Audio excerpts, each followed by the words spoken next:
सरोवर के पास में रुके। इतने में दोनों भाइयों के कान में एक मीठी आवाज चली गई, प्यारी सी आवाज चली गई। क्या आवाज गई?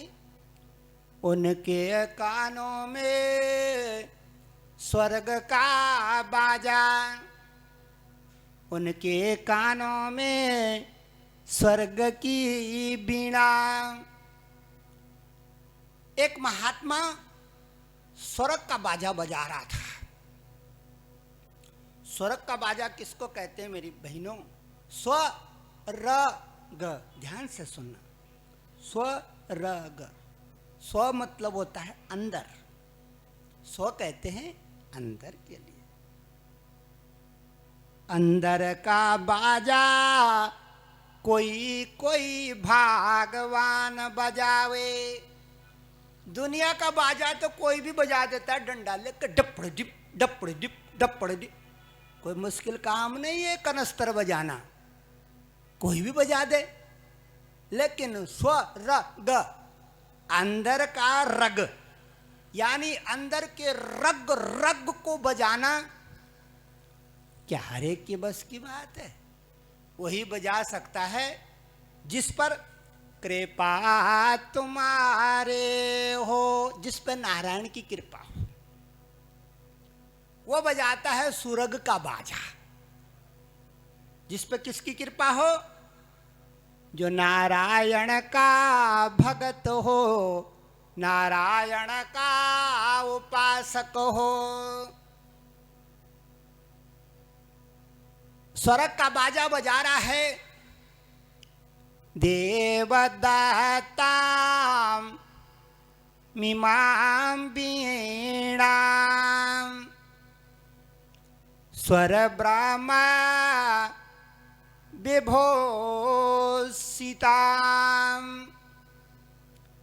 मूर्छयित्वा हरि कथा गायमान सराम्यहम्। स्वर्ग का बाजा बजा रहा है कौन? वो महात्मा। तेहि अवसर नारद मुनि आए। ताली बजाओ। गाना भी है। नारद मुनि आए, तेहि अवसर नारद मुनि आए, तेहि अवसर नारद मुनि आए,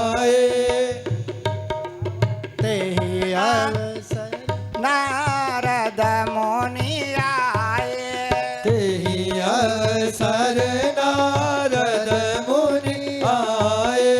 हरि गुण गावत बीन बजाए, हरि गुण गावत बीन बजावे, हरि गुण गावत बीन बजाए, हरि गुण गावत बीन बजावे।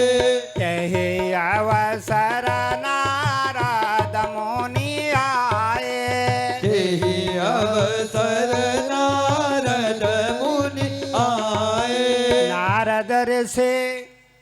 नारद ऋषि देवताओं का महात्मा है। नारद ऋषि के लिए कहते हैं मेरी बहनों कि जब ये किसी गांव में घुसते थे अपनी बीणा लेकर के, तो इनके पीछे डार की डार, किसकी? देवताओं की। इसीलिए इनको कहते हैं देव ऋषि। कौन देवता? हमारे घर परिवार से जब लोग मर जाते हैं ना, मर जाते हैं, उनमें से कुछ भूत हो जाते हैं, परेत हो जाते हैं। लेकिन सब भूत परेत ही नहीं होते, कुछ देवता भी बनते हैं बिटिया। सब एक ही उसमें नहीं जाते, कुछ देवता भी बनते हैं। उन देवताओं को नारद जी की बीणा बड़ी प्यारी है। वो पीछे लग लेते हैं अपने सुख के लिए। किसके लिए? स्वांता सुखाय, अंतःकरण को प्रसन्न करने के लिए देवगुरु के पीछे देवताओं का रेला ठेला लगा रहता। दोनों भाइयों ने देखा देव ऋषि आए हैं। देव ऋषि ने प्रणाम करके कहा, महाराज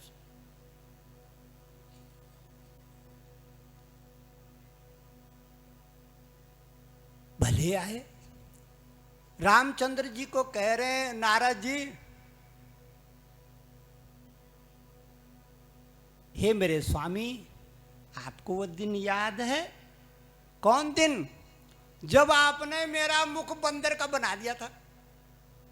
एक कथा आती है, राजा शील निधि की कन्या को ब्याह करने के लिए नारद जी बड़े लालायित थे। एक राजा था शील निधि। तो शील निधि के घर जब नारद जी गए तो शील निधि ने कहा, महाराज कन्या का हाथ देख लो। हाथ क्या देखना था, कन्या का मुख देखने लगा। नारद बोले, ओ बापा, इसके साथ तो मेरा ब्याह हो जाए ना तो मेरे हाथ में भी सुदर्शन चक्र आ जाए, लक्ष्मी आ जाए।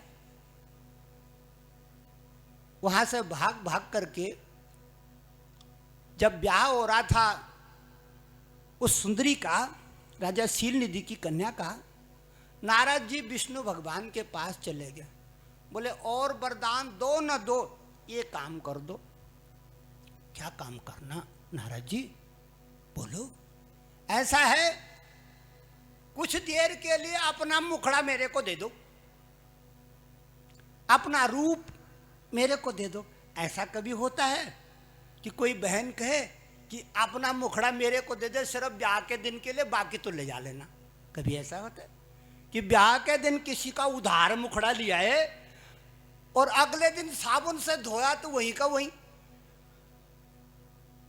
बोले ना। भगवान हंसने लगे, बोले, कैसी बाल बुद्धि करता है ये, कैसी बाल बुद्धि की बात करता है, ऐसा कभी हुआ है? बोले, हाँ हाँ दे दूंगा दे दूंगा। क्या करना है? कन्या से ब्याह करना है। अब कन्या मेरे को देखेंगे ना, यही विष्णु है तो मेरे ही गले में डाल। बोले, जाओ गुरुजी, मैंने तुम्हें दिया। सभा लगी थी, राजा शील निधि की कन्या का स्वयंवर हो रहा था। नारद जी सबसे आके जाकर के अगली पंक्ति में बैठ गए। बोले, मैं तो माला पहननी ही है, पीछे क्यों बैठूं, आगे बैठूंगा। आगे बैठे दुल्ला बन करके, और जो कोई भी आए उसको पीछे कर दे, चलो पीछे, मैं आ गए। जैसे ही कन्या उधर से आ रही थी, नारद जी खड़े हो गए। नारद जी खड़े हो गए, बोले, अब तो मेरी ही बारी है, पीछे तो मैंने सब धक्का मार के कर दिया। इतने में कन्या आई तो कन्या ने जैसे ही देखा तो लंगूर। कन्या ने कहा, ये बंदर को क्या हो गया आज? ये बंदर भी सभा में आ गया है ब्याह करने? अरे आदमियों की तो बात छोड़ो, जानवर भी ब्याह करने के लिए आ रहे हैं। कन्या को गुस्सा आ गया कि मेरी शादी में और सबसे पहले बंदर। और ऐसी बात नहीं बिटिया, अब भी शादियों में बंदर ही रहते हैं, आगे आगे उछल कूद करते ऐसे ऐसे ऐसे। और जैसे ही कुछ टोकरी लगी खाने पीने की, ऐसी छपांग मारते हैं। देखते नहीं शादी ब्याह में जैसे बंदर उछलते हैं। और बहनें ये मत सोच लें कि हमारा अभी नियत, जब सीटी बजती है खाना खा लो तो तब देखना इनकी हाल बंदरिया से कम नहीं दिखेगी। प्लेट लेके इधर गिरा उधर गिरा, इधर गिरा उधर गिरा, कुछ खाती है कुछ गिराती है, कुछ कुर्ते में। भगवान सभा में बैठे थे, उस सुंदरी ने नारायण को वरण कर दिया। नारद जी को बड़ा गुस्सा आया, बोले, मेरे साथ में छल कपट। श्राप दे दिया नारायण को वैकुंठ में जा करके कि नारी बिरह तुमा हो दुखारे। एक समय ऐसा आएगा जब तुम धरती में जन्म लोगे तो नारी के लिए तुम दुखी हो जाओगे। भगवान दुखी है, नारद जी आ गए। देखने के लिए नारद तो नारद ही है ना, नारद तो नारद ही है। देखने के लिए आगे बोले देखता हूँ क्या हाल चाल है, क्या हाल चाल है। आकर के प्रणाम करने लगे और सब आनंद मंगल। नारद को तो पता है कि हर दिया रावण ने, वो तो खबरची है, उसके पास खबर सबसे पहले पहुंचती है। भगवान ने देख लिया कि नारद जानबूझ के आया है मेरे जख्मों पे नमक छिड़कने के लिए। बोले एक तो मेरा दुख सीता हरण हो गया, ऊपर से नारद जी आ गए, सत्कार किया, सब अच्छा हुआ। नारद जी कहते हैं सच सच बताना, जब मेरा ब्याह हो रहा था तो मेरा ब्याह क्यों काटा, उन्हें देते। अरे नारद के भी 10-15 बच्चे हो जाते, नारद भी भलीभूत हो जाता, नारद के भी घर द्वार खिल जाता, मैं तब से अकेला का अकेला। तो भगवान ने कहा नारद, जो करता है विधाता वो अच्छा ही करता है।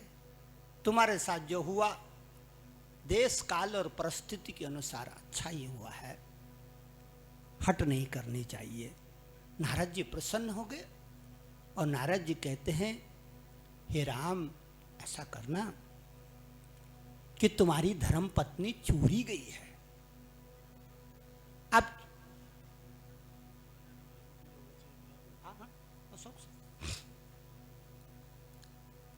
ऐसा करना कि तुम्हारी शक्ति चोर ली है, और जिसकी शक्ति चोर ली जाए उसको क्या करना चाहिए बिटिया, शक्ति का पाठ करना चाहिए। क्या करना चाहिए, आप अपने घरों में शक्ति का पाठ करवाते हैं ना, जयंती मंगला काली भद्रकाली कपालिनी दुर्गा क्षमा शिवा धात्री स्वाहा सुधा नमोस्तुते। जय त्वम देवी चामुंडे जया भूतार्थ हारिणे जया सर्वगते देवी कालरात्रे नमस्तुते। जिसकी भी शक्ति